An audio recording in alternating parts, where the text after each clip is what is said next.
Hello and welcome to Off the Shelf Reviews. It's your hosts Ian. Hello. And Gary. And today we're joined by Dave. Hey. To review 2006 movie Dead or Alive, adapted from the video games, which I, as a game, never really got into that much. It was a sort of one that looked pretty, but I always heard about the combat actually just being quite frustrating to get to grips with. It's not a button bashing game. It's one where the combos actually pay off. And so in my early days of actually playing that game online, I got decimated. But of all of the fighting games out there, it was the one that I actually invested more time than any into actually learning those combos and just specializing in just one character. Yeah. To the point where I was just performing ring outs and doing super combos left, right and center. But that was like 40-hour investment into one character. Yeah. The only thing that for me the games did not have was anything in terms of story or character. It was pretty much about one thing only. Big boobs, big bums, and lots of jiggle physics.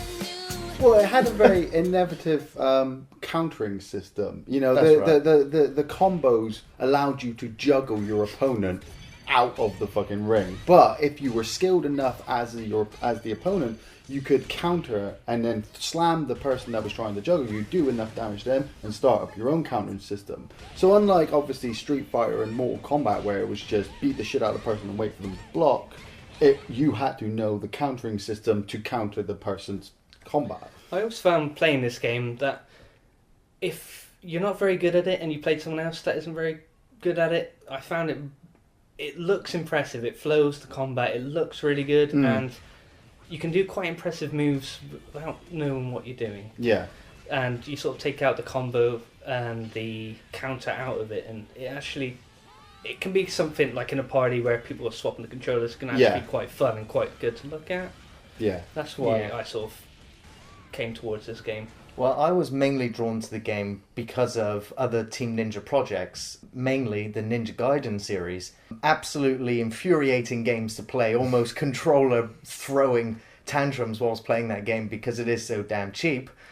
But it was the main character, the ninja, Ryu Hayabusa, who I heard was also in the other Team Ninja games, Dead or Alive. So I was like, okay, I want to see how that character translates into the fighting game. Yeah. And that character is an absolute badass in both franchises. And that was my attraction. That was my draw into the Dead or Alive games. And I was kind of hoping that character would also translate into the movie. Ian, why don't you give us the synopsis for Dead or Alive, the movie? Well, the story kind of follows much like Street Fighter and Mortal Kombat, where a tournament is being held on an island and all of the top fighters from around the world are being invited to it. The three main characters that we get introduced at the start are Princess Kasumi, played by Devon Aoki, I think. She was from Sin City. From Sin City. You have Jaime Presley from My Name is Earl, playing Tina Armstrong. And you also have Holly Valance, playing Christy. The three of them end up going to the island and start to uncover a plot led by Eric Roberts to try and steal everybody's fighting skills. But the main draw of this film is the fact that these women are scantily clad. One of the main aspects of the Dead or Alive series was the fact that after they'd registered that everybody was playing it because of the women, they went on to make Dead or Alive Extreme Volleyball, where you could just be on an island with these girls in their bikinis and watch them play volleyball. Sing hallelujah. I wanna sing hallelujah. Ain't nothing I wanna do for you. I wanna say yes to you. So obviously the film tries to expand that by just having the camera focused on the girls more than the asshole-ish guys that you have. 50 says that Tina gets her little ass stomped. You know, on second thought, why don't we just go ahead and make it a whole doll? Well, I will give the movie credit to the extent that as a skin, it is again just wearing the coat that is the Dead or Alive visuals. In terms of story, the Dead or Alive games for me had none. You had characters that sort of had professions, and that for me was their character.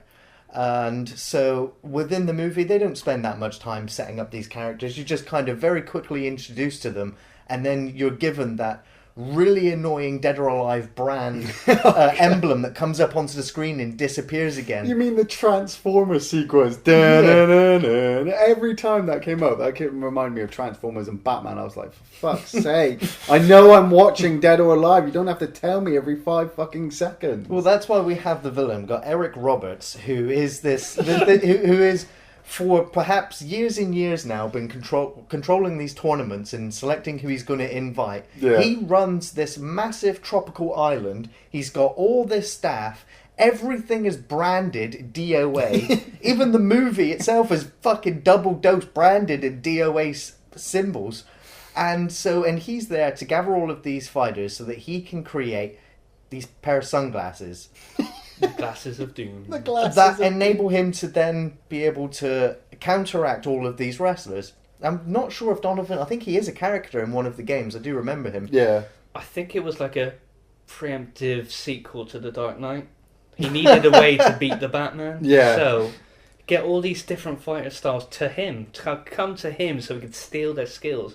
To take it back to Gotham. To take on Batman. But the thing is, I don't understand why he had to run these tournaments when he probably could have paid all of these fighters just to donate their kind of fighting styles to they him. could have just taught him. Yeah. It does get slightly crazy. I mean, like we said, you get introduced to these 3 characters and they are just over-the-top introductions. You have Princess Kasumi, who goes to look for her brother. She's just escaped CGI land. Yeah, she you know, she's not allowed to leave the castle where she is with her clan, and she leaps off the edge of the cliff, and her hang gliding backpack that she just happened to put on that day opens up and allows her to fly away. But I like the fact that the member of the DOA team from the island who was waiting for her to jump over this wall so he could throw a ninja star with an invite at her. You thought that shot was incredible. What about when Christie's on the bike? Yeah. You get that glorious ass shot of her sitting down on the bike and she takes off at 100 miles an hour,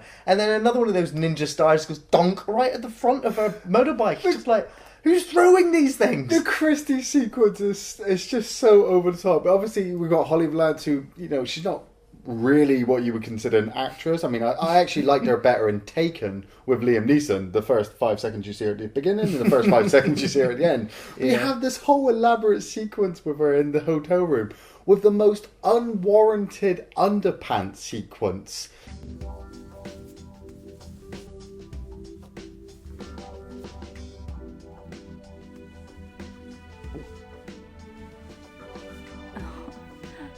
That's it. This is the film for us. You know, and she beats up all those guys. Fan service. But then you cut to Jaime Pressly on the boat playing Tina Armstrong. And if you don't know the character Tina Armstrong from Dead or Alive games, she's a professional wrestler's daughter who doesn't want to be a wrestler anymore. She wants to be taken serious as a fighter, which much like her character from the game. But what made me laugh when I watched this film was you have Robin Shou turn up, who played Liu Kang from Mortal Kombat. And I sat there thinking, I fucking know who you are. I know who you are. So I checked it and I was like, it's Liu Kang. And she beats the shit out of him and throws him off a boat.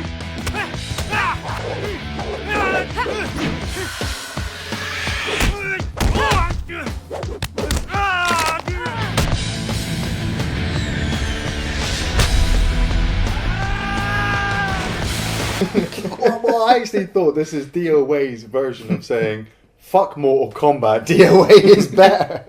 No. I'll give you a hand. Yeah. Yeah.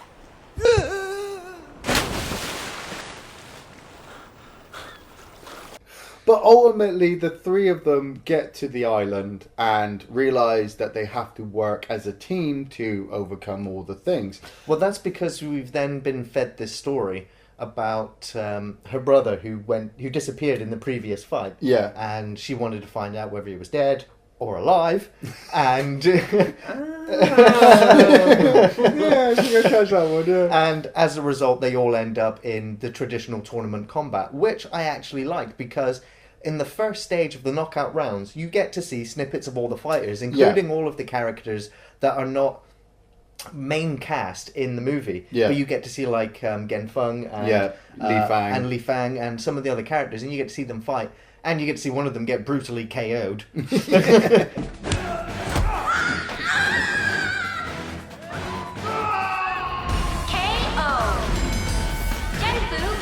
But after that, it just kind of drops, and then you just kind of follow the main cast, and they go off and play volleyball. They go off and have massages. They go off and just wander around the corridors of the complex, and then you get the geeky guy who's just watching the monitors. Yeah, right. This guy's a total fake. I hate every scene in this film. I hate every time someone opens their mouth. The characters are all wrong, but the one thing I do enjoy was the fight scenes. Now, the fight scenes were choreographed by Yuen, who directed earlier Hong Kong films like Feng Sayuk 2. And these were like big wire fu, over the top martial arts pieces, and it kind of transfers to these films that I'm not even going to pretend to think any of these people can fight, but he kind of, with the editing, the mise-en-scène, the wire work, it kind of makes it look like they could fight. Yeah, yeah. And he plays with a lot of traditions of classic and more famous Hong Kong fight scenes, with the areas they fight with and sort of the moves and things like that. So I quite enjoyed the fight scenes. Yeah, I mean, some of the fight sequences, like we said, these are not really good fighters. I mean, you have Kevin Nash playing Bass Armstrong, which I think is absolutely funny because Bass Armstrong in the game looks like a really big Hulk Hogan.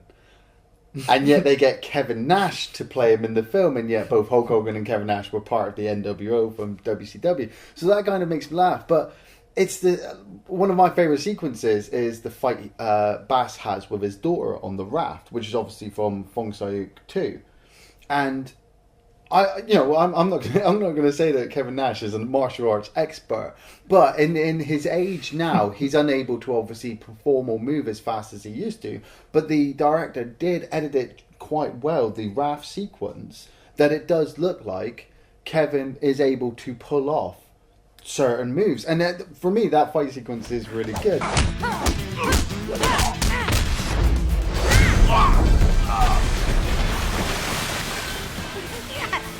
Some of the other martial arts sequences, like the bamboo forest, is really well done, and obviously Ryu Hayabusa killing like 30 people in a fucking corridor is pulled off quite well. But let's not deny that much of this film is about the scantily clad ladies in bikinis.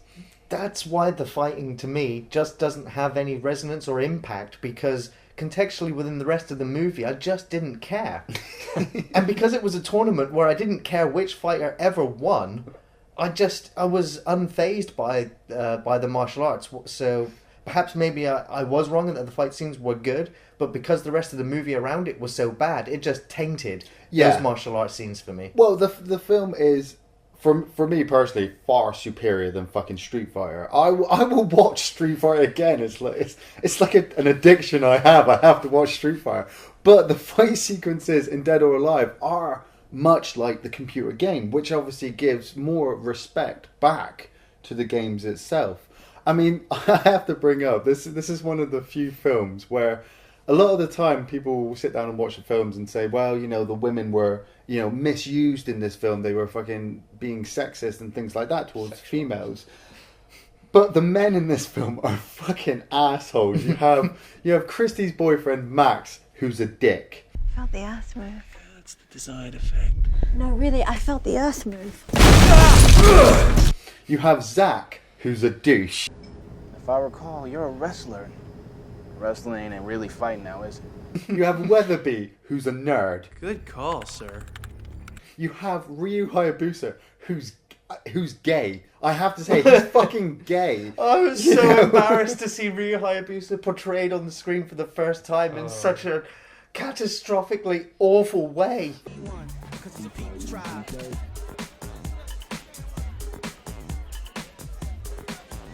The thing that makes me laugh is when they're on the plane and it's like, you have to jump out the plane now. So he puts a parachute on.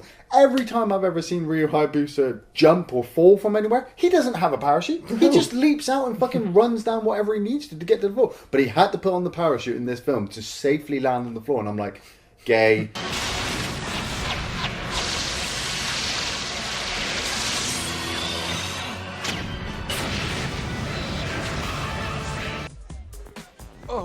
And then you have, is it Bayman? Yeah. Oh, what a shit character he is. He turns up looking like the Hulk, like, "Brrr," and then he gets 2 shoes kicked in his head. And that's it, he's done. I'm like, well, you were fucking shit. Apart from that, it's like a Yami. I don't think she was even Asian. Yummy. No. She just had pink hair. Yeah. I mean, talk about your brightly coloured ninjas. I mean, how was she able to sneak around this complex looking the way she did? That's what makes me laugh about Ryu's sequence. He turns to Kasumi and says, keep him distracted while I sneak into the lab. She's like, oh, okay then. We'll have a volleyball match. Everybody loves that. We'll keep him distracted. And then he walks in and he kills like 20 people and leaves them lying on the floor. I'm like, they're gonna fucking notice that. They got cameras all over the place to monitor all these like on the spot fights which I kind of like with the watch. Like, you've got to fight him now, but it's like this big fight scene where someone's breaking in and killing all your men, and nobody's like taps him on the shoulder. Maybe you shouldn't be watching this volleyball match. Something's going wrong. It ultimately builds up to Eric Roberts getting hold of all of the martial skills and sticking them into the glasses.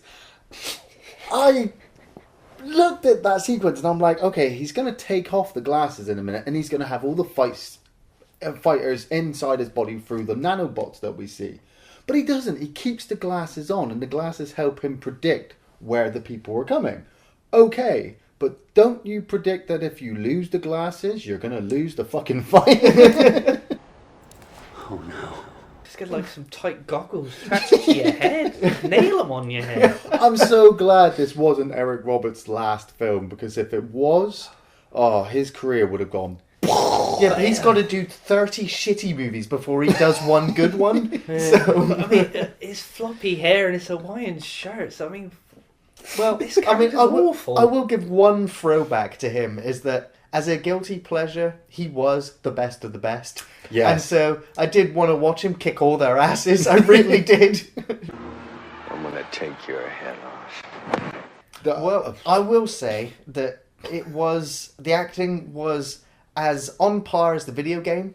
The script was on par with the video game. Yeah. The set pieces on par with the video game. You know what? As I have to say this is the best adaptation of a video game I have ever seen.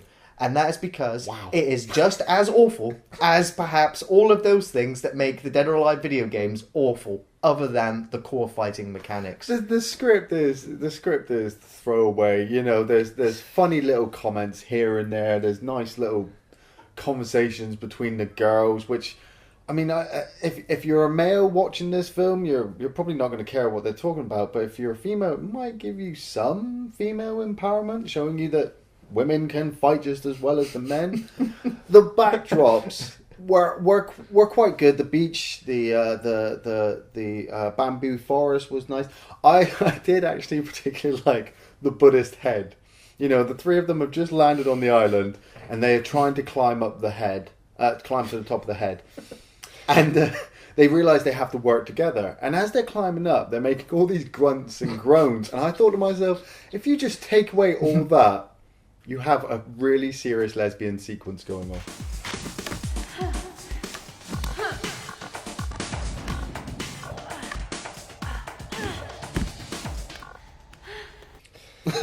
Of the many that are in this movie. Yeah, it's just corny. Yeah. bad one-liner after one-liner. It's just so cringeworthy. Just like, oh, did they really just say that? Still better than Street Fighter. Oh no, I will defend this film. I love this film, but it is so bad.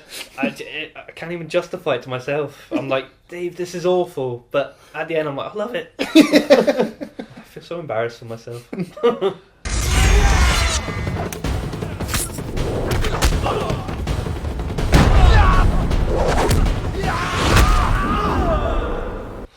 Well, my favourite scene in the movie, just because of the way that it is very nicely edited and put together, and it's going to be Christy in the hotel room when she's getting dressed and teasing all of the FBI or the officers that are in there. And I will say that probably my favourite fight sequence is going to be the fight sequence between Helena and Christy on the beach. Yeah. I loved some of the slow motion effects, the water, the rain, and the beach. It was perhaps the best fight sequence for me. My favourite sequences have to be any of the sequences with Kevin Nash. I'm a big Kevin Nash fan, and he does play Bass Armstrong really quite well. He's overprotective of his daughter, and he's awkward and funny in the moments where he catches Tina in compromised positions. And my favourite fight sequence is the fight on the raft between him and his daughter, mainly because the director was able, like I said, to make both of them look like they're actually having a proper martial artist fight. It's mine, yeah. It's probably Ryo Hayabusa trying to break into the facility and taking on all the guards. I mean, it's a ridiculous scene in context of the film, but it's actually, the fight scene flows really well. I mean, he goes up 2 levels of stairs and across a walkway with loads of men. It's just actually very slick and very actual. Yeah. Some actually good fight choreography there. Yeah. So, would you recommend the film, Ian? You know what? Yeah, I do. I kind of don't want to, because people might look at me like I'm fucking crazy, but it's fun. It's a fun video game adaptation.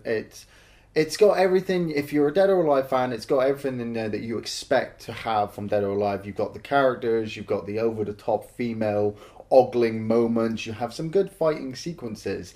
It's not Oscar-winning, far from it, but it is fun, and it is a lot better than other video game adaptations out there. I would recommend it too. I mean, I put off watching this film for a few years, and then a friend sort of told me about the Sunglasses of Doom, and I had to watch it. And I watched it, and then I made my wife watch it like 2 hours later with me. And it is fun. It's very cringeworthy and embarrassing, but there is a strange flow to the film, just a positive flow to the film, and it's enjoyable. And the fight scenes, for someone who likes fight choreography in his films, it's actually a lot in this film to appreciate. Yeah. And I personally think it's one of my favourite video game adaptations, to be honest. But the bar was set really low, so it's no wonder that it did. I only recommend this awful experience of a movie if you want the challenge of trying to maintain your focus from start to finish, because I bet you will leave the movie, you'll turn it off, you'll think about something else, you'll be on your phone, you'll get an email, anything will be a welcome distraction from having to watch this film.